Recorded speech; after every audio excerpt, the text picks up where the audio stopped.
Everybody from Dean Martin to Kendrick Lamar to Nancy Sinatra to Michael Jackson to Panic at the Disco. Everybody has recorded at United Recording. I am Vic Janacua. I'm revealing where music's biggest legends have recorded their greatest hits. Okay, here we are at our Wall of Fame. Well, here's Mick Fleetwood. Here's 5 members of the Doors, Queens of the Stone Age, the Goo Goo Dolls. The studio opened up in 1958 by studio pioneer Bill Putnam and was financed by 2 amazing icons, Bing Crosby and Frank Sinatra. This is what we call the Frank Sinatra room. So Frank Sinatra did a lot of hits when he left Capitol Records here in the early 60s, including It Was a Very Good Year and Strangers of the Night was done in here. The building actually dates back to 1918. It was actually one of the beginnings of the sound stages of Columbia Pictures. It wasn't until 1958 when it got changed to a recording studio. And think about all the crooners, all the jazz masters. That's how it all began. This is a Steinway D. It was built in 1966, and it came from Motown. To think that Marvin Gaye played this piano. It's one of the most coveted pianos in the city. I started here 33 years ago. On my very first day, it was Barbra Streisand, Barry White, the Red Hot Chili Peppers, Lionel Richie, and I forgot the other one. But it was like, that was just one day. That's what it is like, even today.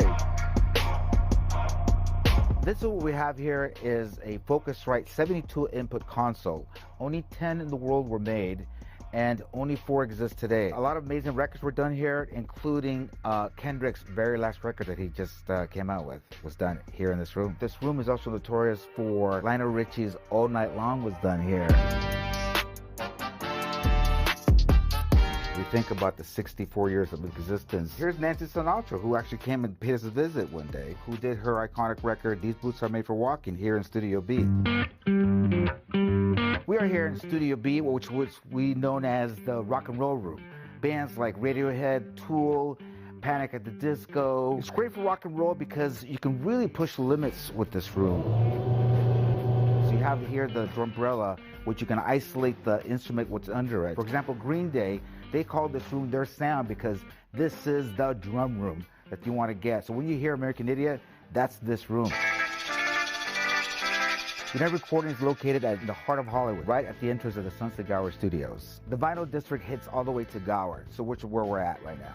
And what's so important is we all celebrate music. And being that we're all music creators here, it's very important that we are in this area. Because of the resurgence of vinyl, we actually have an extensive archive department where people can preserve their old recordings. We digitize them, preserve them, and make them into vinyl records. We all love music, and us here at United, we've been the soundtrack for people's lives for the past 64 years, and we'll continue to do so today.